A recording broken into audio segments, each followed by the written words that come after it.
કહું છું ભગવાન કદાચ તમને ભેગો થઈ જાય, હાલો રામા પીર આવે કે કૃષ્ણ પરમાત્મા આવે કે રામ આવે કે શિવ આવે, તો એની પાસેથી માગવાનું શું છે? શું તૈયારી શું કરી રાખી છે ખબર છે?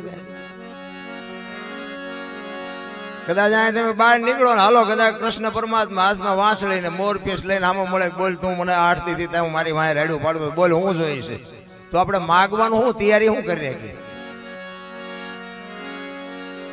કઈક હિસાબ તો હોવો જોઈએ ને ભલા, પણ હિસાબ વગર તો તમને કદાચ ભેટો થઈ જાય તો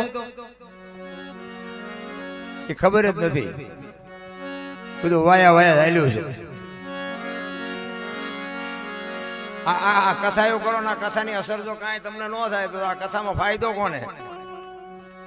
વાંસવા વાળાને, કલાકારને, સાજિંદાને. તમારા ખિસ્સા ખાલી થાય, તમારે શું આવે? કથા કરાવ્યા પછી જો ભાઈ ના જો બાપુ વિખવાદ હોય ને મટે નહીં, હાહુ વહુ ના વિખવાદ મટે નહીં, બાપ દીકરાના વિખવાદ મટે નહીં, તો કોઈ કથાનો કોઈ અર્થ જ નથી. રામ કથાનું બાપુ જીવન છે ને કઈક જુદું છે. કથા આ મહાપુરુષો બનાવી છે ને એ કોઈ હાવ નાની એવી વાતો નથી, કે ભજન બન્યા છે ને કોઈ નાની એવી વાતો નથી. પણ અત્યારે તમે જો આખી દુનિયામાં કથાઓ ને ધૂન ને ભજન ને મંદિર ને પ્રતિષ્ઠાઓ ને તમે જુઓ તો આપણે એમ થાય કે આખી દુનિયામાં નગરો વેરાગત ફાટી નીકળ્યો. તો મને એમ થાય કે આટલી બધી ભક્તિ છતાં બગાડ કાં નથી અટકતો? વિચારવા જેવું નથી?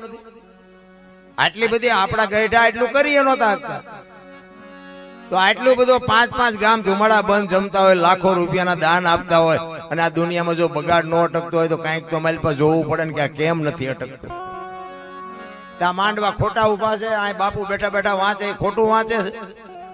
તમે આ પૈસા નાખો છો, આ ખોટા નાખે છે, તો આમાં છે શું? આ બગાડ અટકતો નથી એનું કારણ શું છે? અને સમજાય નહીં તો પછી મા ને બાપ ને 2 ટાઈમ રોટલો દો ને કથા યુઝ કરી છે. સમજાય નહીં એનો કોઈ અર્થ જ નથી. મારા રામ એટલું સમજી લેજો. લાખો રૂપિયા કમાતા હોય પણ વાપરતા ન આવડે એ પૈસા શું કરવાનું? આપણને ખબર તો હોવી જોઈએ ને આપણે શું કમાઈએ છીએ ને શું વાપરીએ છીએ. હું તો ભલે આ કરો છો ખોટું છે એવી મારી વાત નથી, કોઈ અવળો અર્થ ન કરતા મારી વાતનો. આવા ભગીરથ કાર્ય કઈ જેવા તેવું થાય નહીં, અને એ તો ભગવાન બાપુ એનું ફળ તો આપે, ચોક્કસ આપે. પણ મારી ભલામણી એક જ હોય, ગમે ની આ પ્રોગ્રામમાં જાઉં ને તો હું એક જ વાત કરું કે આ તમે કરો ન કરો એની કાંઈ વાંધો નથી, પણ મારું એક જ ભલામણ હોય કે માને બાપ ને બાપુ જાળવજો. માન બાપ જેવા ભગવાન આ દુનિયામાં ક્યાંય છે નહીં. દુનિયા જે વાતો કરતી હોય, એક ભાઈઓ કુટુંબમાં મેળ રાખો, એક મા બાપની સેવા કરો, અને વ્યસન બેસનથી થોડાક આઘાય, બસ. બાકી તો આ બધું ગાડું આમનામ હાલવાનું છે ને આખી દુનિયા લોહીની તરસી છે, કોઈ કઈ દઈ નથી દેવાનું. આ લોહીમાં સટકા ભરતું હોય ત્યાં સુધી બધા અમે ગમે અહીંયા પ્રોગ્રામમાં જઈએ તો કહે છે કે અમને એમ કહીએ કે ત્યાં સુધી, પછી તમે નથી બોલાવાના, એ અમને ખબર છે.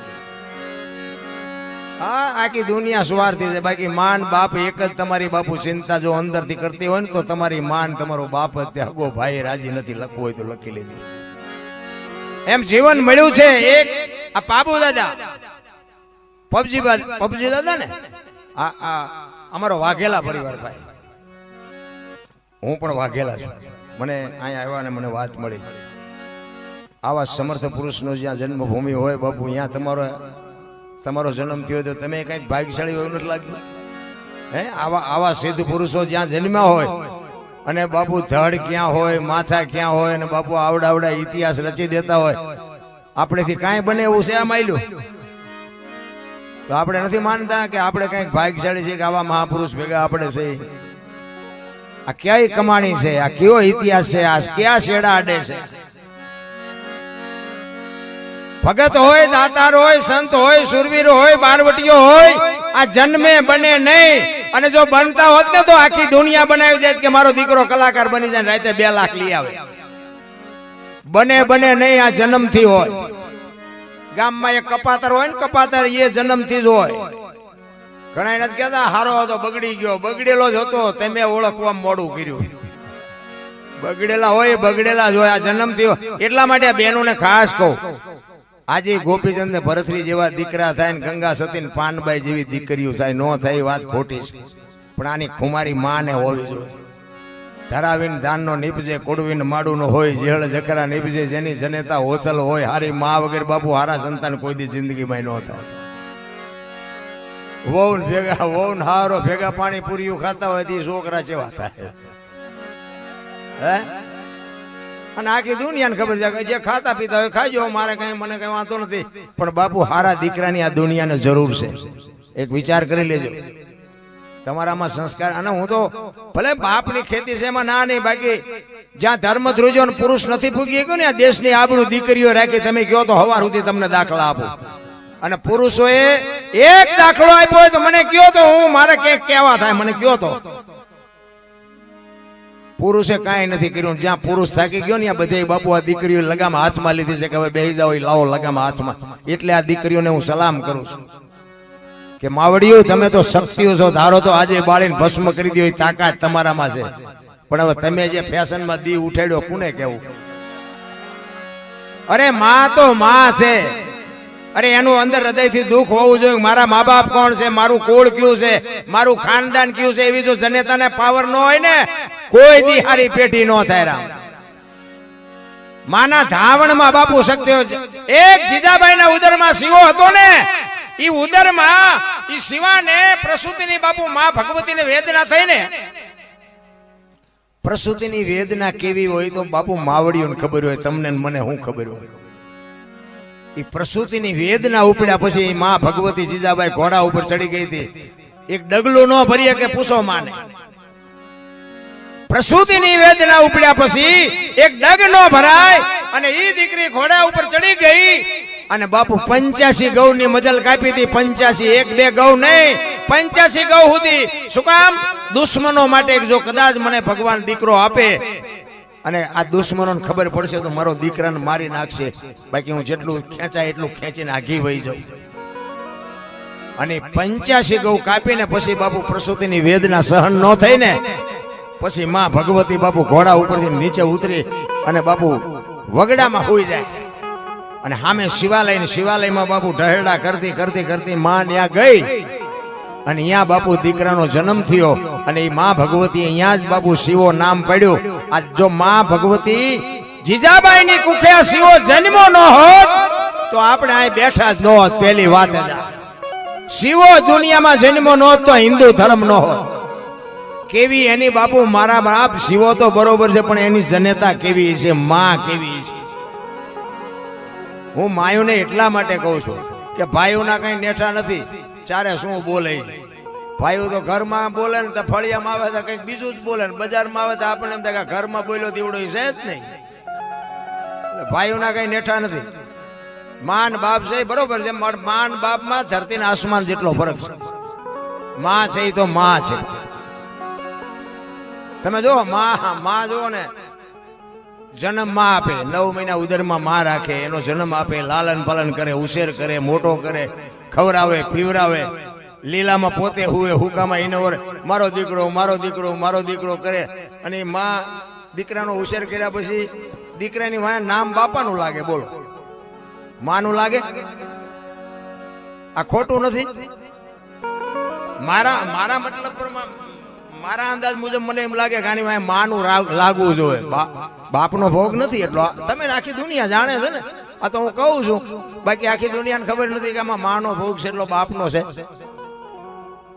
પણ માયું સમર્પણ કરી દીધું અને સમર્પણ એને કહેવાય અહીંયા તમે કદાચ 2000 રૂપિયા ઉડાડી દો ને તો એને સમર્પણ ન કહેવાય સમર્પણ તો એને કહેવાય કે મા બાપના ઘર છોડી દે જન્મ ભૂમિકા છોડી દે ભાઈ કુટુંબ છોડી દે બધું છોડી દે પારકા પોતાના કરે ને એનું સમર્પણ કહેવાય બાપ જેથી લગ્ન કરે ને હરફ કાંચડી ઉતારીને વિયો જાય એમ દીકરી વહી જાય કે હવે આ ઘર મારું નથી દીકરી કહીએ અને 4 આંગળ જમીનમાં હગો ભાઈ હગા ભાઈ ઢીબી નાખે એ ભાઈ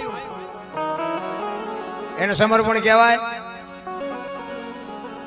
માં છે ને એ માં છે અને માં તમે જોવો ને એની વાય બાપનું એની વાય દીકરાની વાય બાપનું લાગે માનું ન લાગે પણ માએ સમર્પણ કરી દીધું કે આની વાયના બાપાનું જ રાખજો કે કેમ ઈ કે આ કદાચ કોથળીઓ તોડીને ધૂળમાં માછું ગાલીને ઊંધો પડ્યો હોય કોઈ કેમ કે કોનો છે ફલાણી માનો છે મારા ખોળી આમ જીવ નહીં રહે એની વાય બાપાનું રાખો આનું નામ સમર્પણ કહેવાય અને હારા દીકરા છે ને એની વાય માનું લાગે તમને ન ખબર હોય તો કહી દો